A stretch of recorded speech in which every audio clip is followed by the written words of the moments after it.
রবিউল আউয়াল, প্রথম বসন্ত।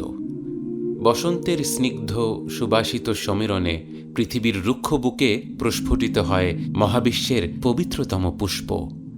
ধুলির এই ধরায় আগমন করেন প্রাণপ্রিয় মহানবী হজরত মুহাম্মদ সাল্লাল্লাহু আলাইহি ওয়াসাল্লাম। মোহনীয় এই লগ্নটিকে কাব্যের কারুকার্যে ফুটিয়ে তুলে কবি নজরুল লিখেছেন, মধু পূর্ণিমারি সেথা চাঁদ দোলে, যেন উষার কোলে রাঙা রবি দোলে।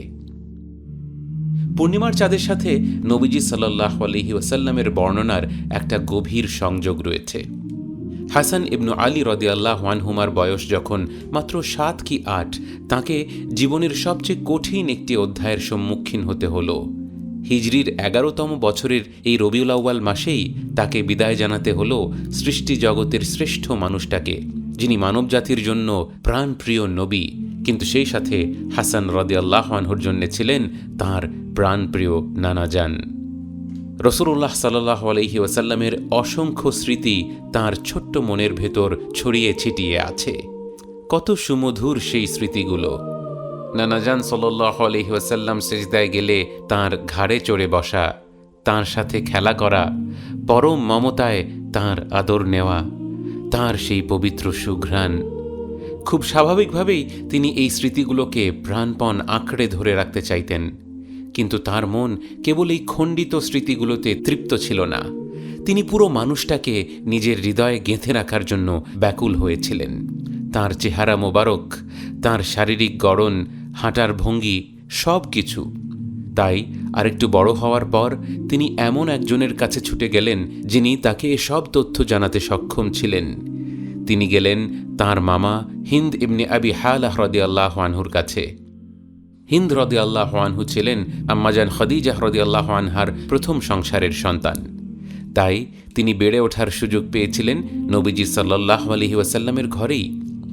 তিনি নবীজি সাল্লাল্লাহু আলাইহি ওয়াসাল্লামকে প্রতিদিন দেখেছেন, একজন প্রাপ্তবয়স্ক মানুষের পরিণত দৃষ্টি দিয়ে দেখেছেন। তাঁর উচ্চতা, তাঁর গাম্ভীর্য, তাঁর গায়ের রং, কিংবা কেউ ডাক দিলে তিনি কিভাবে ফিরে তাকাতেন, সব কিছু। হাসান রাদিয়াল্লাহু আনহু মামার কাছে গিয়ে আরজি করলেন তিনি যেন নবীজি সাল্লাল্লাহু আলাইহি ওয়াসাল্লামের বর্ণনা করেন, এবং এভাবেই হিন্দ রাদিয়াল্লাহু আনহুর কথাগুলোর মাধ্যমেই আমরা সৃষ্টি জগতের সুন্দরতম সৃষ্টির বর্ণনা কল্পনা করতে আরম্ভ করি। রাসূলুল্লাহ সাল্লাল্লাহু আলাইহি ওয়াসাল্লামের মাঝে ছিল এক অপূর্ব মহিমা। হিন্দ রাদিয়াল্লাহু আনহু নবীজি সাল্লাল্লাহু আলাইহি ওয়াসাল্লামের উপস্থিতিকে বর্ণনা করতে গিয়ে চমৎকার একটি আরবি বাক্য ব্যবহার করেছেন, ফাখমান মুফাখখামান। তাঁর মাঝে ছিল এক অসাধারণ হাইবা, এক অপূর্ব মহিমা, যা মানুষের মনে স্বতঃস্ফূর্তভাবে গভীর সম্ভ্রম তৈরি করত। আধুনিক যুগে আমরা বলি অরা। কিছু মানুষ আছে যারা কোথাও প্রবেশ করলে কোনো কিছু বলার আগেই তাদের উপস্থিতির মহিমা উপলব্ধি করা যায়। নবীজি সাল্লাল্লাহু আলাইহি ওয়াসাল্লামের ক্ষেত্রে এই বিষয়টি প্রবলভাবে কাজ করত। তিনি এসেছেন, তিনি আছেন, স্রেফ তাঁর এই উপস্থিতির প্রভাবেই স্তব্ধ হয়ে যেত চারপাশ। তিনি মুখ ফুটে কোনো শব্দ করার আগেই তাঁর ব্যক্তিত্ব কথা বলে উঠত, সাল্লাল্লাহু আলাইহি ওয়াসাল্লাম। সৈয়দুনা আলী রাদিয়াল্লাহু আনহু বলতেন, কেউ যদি হঠাৎ তাঁকে দেখত, তাঁর ব্যক্তিত্বের মহিমায় বিমোহিত হয়ে যেত, আর যে তাঁর কাছে আসত, তাঁর সাথে মিশত, সে তাঁকে ভালোবেসে ফেলত, সাল্লাল্লাহু আলাইহি ওয়াসাল্লাম। এ তো ছিল কেবলমাত্র তাঁর উপস্থিতির প্রভাব। এরপর আসে সেই দীপ্তোজ্জ্বল মুখশ্রীর বর্ণনা।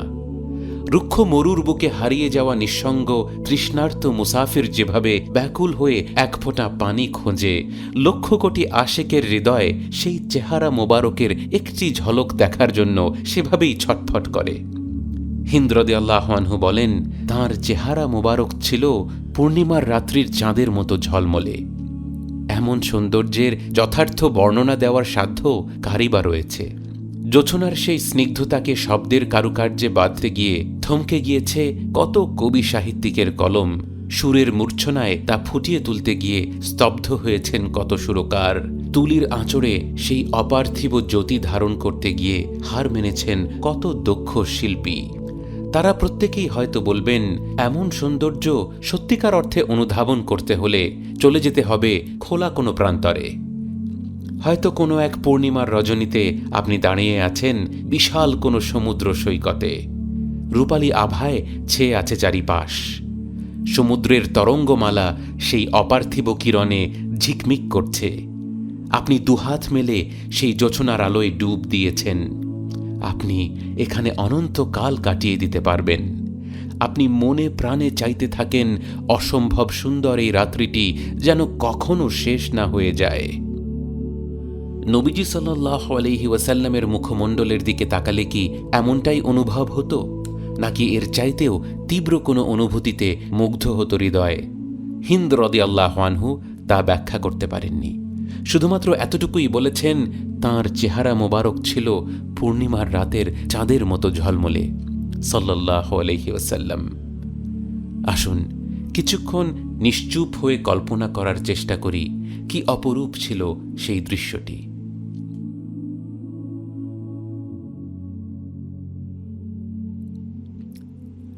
সাল্লাল্লাহু আলাইহি ওয়াসাল্লাম।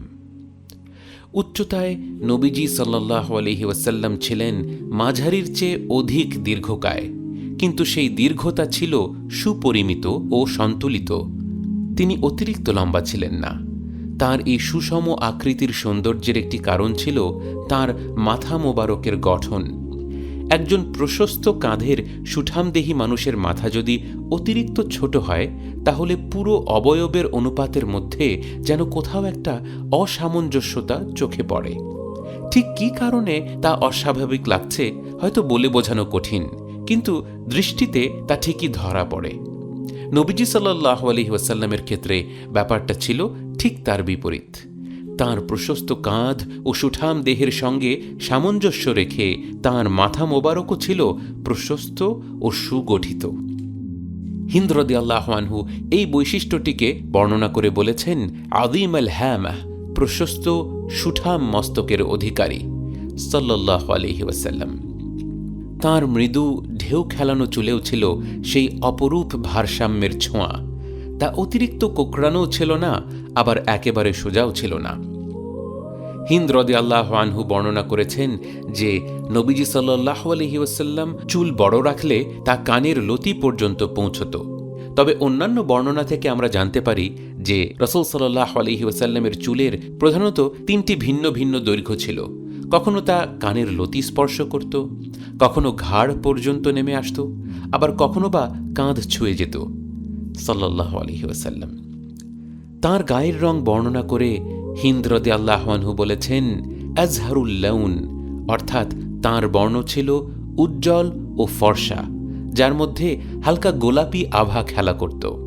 তিনি ককেশীয়দের মতো একরঙা সাদা বর্ণেরও ছিলেন না, শ্যামবর্ণও ছিলেন না, আবার আরব উপদ্বীপের মানুষের মাঝে সাধারণত যে গাঢ় তামাটে বর্ণ দেখা যেত তেমনটাও ছিলেন না। তাঁর গায়ের রং ছিল সেসব রঙের চেয়ে আলাদা, এক অপার্থিব দ্যুতিতে দীপ্ত সাল্লাল্লাহু আলাইহি ওয়াসাল্লাম। তাঁর কপালটা ছিল প্রশস্ত, যা আরবদের কাছে ছিল সৌন্দর্যের একটি বৈশিষ্ট্য, এবং তাঁর ভ্রুগুলোকে হিন্দ রাদিয়াল্লাহু আনহু বর্ণনা করে বলেন, আজাজ্জুল হাওয়াজিব, ধনুক বা অর্ধচন্দ্রের ন্যায় মসৃণভাবে বাঁকানো, তবে তা ছিল ফি গায়রি কারনিন, ভ্রু দুটি মাঝখানে এসে একসাথে জোড়া লেগে যায়নি। ধনুকের মতো বাঁকানো ঘন ভ্রুদয়ের মাঝে ছিল সামান্য স্বচ্ছ ফাঁক। সেই ফাঁকা স্থানটিতে ছিল একটি রগ। নবীজি সাল্লাল্লাহু আলাইহি ওয়াসাল্লাম যখন রাগান্বিত হতেন, তখন সেই রগটি সুস্পষ্ট হয়ে উঠত সাল্লাল্লাহু আলাইহি ওয়াসাল্লাম। তাঁর নাক মোবারকের মধ্যভাগ ছিল সরু ও সামান্য উঁচু, আর এর ওপর এক নূরের আভা খেলা করত। কেউ যদি তাঁকে কেবল এক ঝলক দেখত, তার কাছে নাকের মধ্যভাগটি প্রকৃতপক্ষে যতটা উঁচু তার চেয়েও বেশি উঁচু বলে মনে হতে পারত, কিন্তু খেয়াল করে দেখলে বোঝা যেত তাঁর নাক ছিল অত্যন্ত সূক্ষ্ম, পরিমিত ও নিখুঁত অনুপাতে গঠিত। তাঁর মুখমণ্ডলের সেই নূর যেন এই সৌন্দর্যকে আরও উজ্জ্বল করে তুলত। আরবি ভাষায় আল ইরনিন বলতে নাকের উঁচু অংশের হাড়কে বোঝায়। নবীজি সাল্লাল্লাহু আলাইহি ওয়াসাল্লামের ক্ষেত্রে তা ছিল দীর্ঘ, সুগঠিত ও সামান্য উত্থিত, আর নাসারন্ধ্র দুটিও ছিল সূক্ষ্ম, যেন সুনিপুণ শিল্পীর তুলিতে আঁকা। সাল্লাল্লাহু আলাইহি ওয়াসাল্লাম। তাঁর দাড়ি মোবারক ছিল ঘন ও পরিপূর্ণ, আর গাল দুটি ছিল মসৃণ ও সমতল, বাড়তি কোনো স্ফীতি বা ফোলানো অংশ ছিল না। তাঁর ঠোঁট এবং মুখের জায়গাটা ছিল প্রশস্ত। আরবদের মাঝে, বিশেষত পুরুষের সৌন্দর্য ও ব্যক্তিত্বের বর্ণনায় প্রশস্ত মুখকে শক্তিশালী বাচনভঙ্গি ও বাগ্মিতার লক্ষণ হিসেবে দেখা হতো।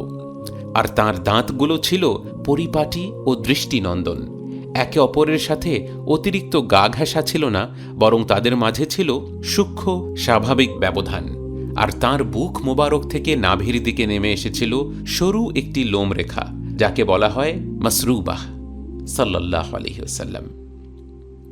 হিন্দ রাদিয়াল্লাহু আনহু তাঁর ঘাড় মোবারককে বর্ণনা করে বলেন, তা ছিল নিখুঁতভাবে গড়া, যেন কোনো ভাস্কর্যের ঘাড়ের মতো, আবার যা ছিল রূপার মতো নির্মল, উজ্জ্বল ও পরিশীলিত। এর সৌন্দর্য ছিল তার গঠনে, না অতিরিক্ত সরু, আবার না অতিরিক্ত মাংসে ঢাকা, বরং স্পষ্ট রেখায় গড়া, শক্তিশালী এবং শরীরের বাকি অংশের সঙ্গে সম্পূর্ণরূপে সামঞ্জস্যপূর্ণ। আর এই সামঞ্জস্যই ছিল তাঁর পুরো শারীরিক গঠনের বৈশিষ্ট্য। তিনি ছিলেন মুআতাদিলুল খালক, অর্থাৎ সর্বাঙ্গ সুন্দর ও সুষম অনুপাতে গঠিত। সাল্লাল্লাহু আলাইহি ওয়াসাল্লাম। তাঁর দেহ ছিল দৃঢ়, সুঠাম ও সংহত। তিনি এতটা রোগা ছিলেন না যে হাড়ের গঠন বাইরে থেকে প্রকট হয়ে উঠত, আবার শরীরে অতিরিক্ত মেদও ছিল না যে দেহে ভাঁজ বা ঢিলেঢালা ভাব সৃষ্টি করে। হাড়ের ওপর ছিল পরিমিত মাংস ও পেশি, কিন্তু পুরো গঠনটাই ছিল টান টান ও দৃঢ়। তাঁর শরীরের দিকে তাকালে শক্তির অনুভূতি হতো, কোনো ভারী বা স্থূল ভাব ছিল না। তাঁর বুক ও পেট ছিল একই সমতলে, পেট বুকের তুলনায় সামনে বেরিয়ে আসত না। তাঁর বুক মোবারক ছিল প্রশস্ত, আর দুই কাঁধের মাঝে ছিল যথেষ্ট বিস্তৃতি, এবং তাঁর হাড়ের জোড়গুলো ছিল বৃহৎ ও মজবুত। আসলে রাসূলুল্লাহ সাল্লাল্লাহু আলাইহি ওয়াসাল্লামকে বর্ণনা করতে গিয়ে ভাষাই যেন অপ্রতুল হয়ে পড়ে। আপনি তাকে প্রশংসা করতে চান, তার সৌন্দর্য ও মহিমাকে ভাষায় ধারণ করতে চান, কিন্তু প্রতিটি বাক্যই যেন তার তুলনায় ক্ষুদ্র মনে হয়। তখন আর বিশেষ কিছু বলার থাকে না, শুধু হৃদয় থেকে উচ্চারিত হয় সাল্লাল্লাহু আলাইহি ওয়াসাল্লাম। নবীজি সাল্লাল্লাহু আলাইহি ওয়াসাল্লামের বাহুগুলো ছিল দীর্ঘ, বলিষ্ঠ ও কর্মক্ষমতার ছাপ বহনকারী। আরবদের কঠোর জীবনযাত্রায় শক্তিশালী বাহু ছিল অত্যন্ত গুরুত্বপূর্ণ। বর্ষা সামলানো, শিকার করা, সফরে দীর্ঘ পথ অতিক্রম করা কিংবা তরবারি হাতে আত্মরক্ষা, সব কিছুতেই প্রয়োজন হতো শারীরিক দৃঢ়তা। তাই সুগঠিত বাহু তাদের কাছে ছিল শক্তি ও সক্ষমতার চিহ্ন। রাসূলুল্লাহ সাল্লাল্লাহু আলাইহি ওয়াসাল্লামের বাহুতেও ছিল সেই বলিষ্ঠতা। তাঁর হাতের তালু ছিল প্রশস্ত এবং হাত দুটি ছিল দৃঢ় ও শক্তিশালী।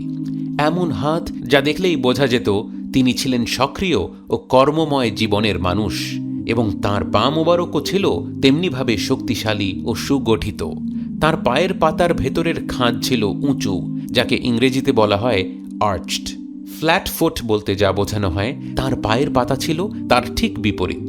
পায়ের মাঝের ভেতরের অংশটি মাটি থেকে স্পষ্টভাবে উত্থিত থাকত।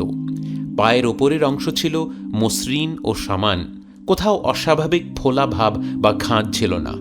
সাহাবায়ে কেরাম এমন সূক্ষ্মভাবে তা লক্ষ্য করেছিলেন যে তাঁরা বর্ণনা করেছেন তাঁর পায়ের ওপর পানি ঢাললে তা সহজেই গড়িয়ে চলে যেত। সাল্লাল্লাহু আলাইহি ওয়াসাল্লাম। একবার ভাবুন তো, এই বর্ণনাগুলোতে কি পরিমাণ গভীর মনোযোগ ও ভালোবাসা লুকিয়ে আছে। তাঁর বাহ্যিক অবয়বকেই যদি তারা এত সূক্ষ্মভাবে লক্ষ্য করে থাকেন, তাহলে তাঁর কথা, তাঁর ইবাদত, তাঁর পছন্দ অপছন্দ, বিভিন্ন পরিস্থিতিতে তাঁর প্রতিক্রিয়া, তাঁর আচার আচরণ ও চরিত্র, এসব তারা কত গভীর মনোযোগ দিয়ে দেখেছেন, শিখেছেন এবং হৃদয়ে ধারণ করেছেন। আল্লাহুম্মা সাল্লি ওয়া সাল্লিম ওয়া বারিক আলা সাইয়্যিদিনা মুহাম্মদ ওয়া আলা আলিহি ওয়া আসহাবিহি আজমাইন। প্রথম বসন্তের এই স্নিগ্ধ সমীরণে আজ আমরা চেষ্টা করলাম সৃষ্টি জগতের সবচেয়ে প্রশংসিত মানুষটির পবিত্র অবয়বের কয়েকটি ঝলক হৃদয়ে ধারণ করতে। ইনশা আল্লাহ সামনে তাঁর আরও অনেক বর্ণনার কাছে ফিরে আসব, আরেকটু জানব, আরেকটু অনুভব করার চেষ্টা করব। আজ যতটুকু জানার সৌভাগ্য আমাদের হলো, সেটুকু জানারই বা কী অধিকার ছিল আমাদের? গুনাহে জর্জরিত বান্দাদের কি অধিকার ছিল আল্লাহর সবচেয়ে প্রিয় বান্দার এত সূক্ষ্ম, এত নিবিড় বর্ণনায় হারিয়ে যাওয়ার, তাকে এভাবে কল্পনার চোখে দেখার চেষ্টা করার? সকল প্রশংসা তাই মহান রব্বুল আলামিনের জন্য, যিনি বান্দাকে তার প্রাপ্য অনুযায়ী নয় বরং নিজের অসীম করুণা অনুযায়ী দান করেন, যিনি গুনাহে ভারাক্রান্ত বান্দাকেও নেয়ামতের পর নেয়ামত দিয়ে তাঁর রহমত ও মাগফিরাতের চাদরে আচ্ছাদিত করে রাখেন।